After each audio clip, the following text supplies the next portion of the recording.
Hey everybody, I'm here today to show you and tell you how to drive in a court.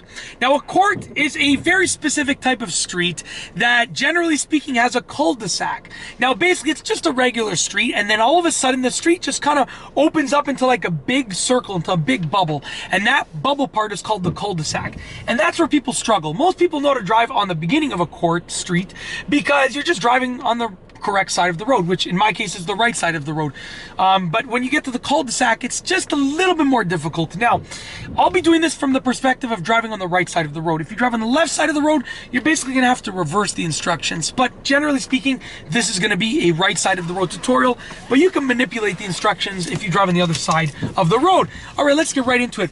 I'm gonna drive down this cul-de-sac, down this court, and then when I get to the cul-de-sac, which is the name of the specific part, sorry about that, but which is the name of the specific part that loops around, I'm going to tell you what to do. So as I'm driving down the road, basically just driving on the right side of the road. Very simple and straightforward. Now this road actually kind of loops around, it curves around before the cul-de-sac. Now when I loop around here, all of a sudden I see the cul-de-sac, and the cul-de-sac is just a big opening on the road. So what I'm gonna do, this is what you have to do, is stick to the right side of the road. So I'm gonna follow the loop around on the right side of the road. So I'm following the circular pattern here, the curve, on the right side of the road. It's snowy outside, so that's why I'm driving really slowly, but I'm sticking to the right side of the road. What you don't want to do, and some people do this, is they tend to drive in the middle of it, and you don't want to do that. Or they drive on the opposite side for some reason. You don't want to do that. You want to treat it as if the road continues and loops around. So now, I'm going the opposite direction on that same street that I was on.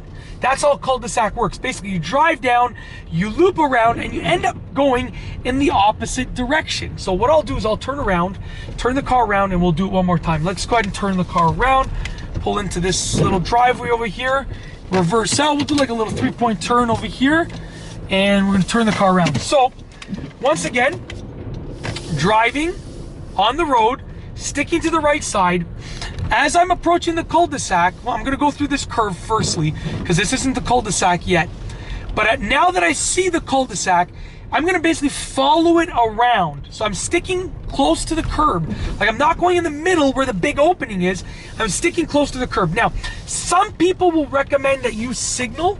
When I was taught to drive in driving school, I was taught that you don't have to signal in a cul-de-sac because you're simply driving just along the road basically. So I'm just gonna get control of the car right here. The rear tires are sort of giving it a little bit of extra power. It's an all-wheel drive car, so the rear tires give it some power. Sometimes it sort of spins a little bit before I get control. But generally speaking, that is how to drive in a court. The basics of driving in a court, specifically the cul-de-sac. Most people don't struggle with driving in a court, not with regards to the cul-de-sac, but you know, it is very important to know how to drive in a court with specific regards to driving in the actual cul-de-sac part of the court. And that's it. If you like the video, be sure to give it a thumbs up. Let me know what you think down below as a comment. And of course, be sure to subscribe for more great car and driving videos just like this one. And that's all I have for you today. Thanks for watching.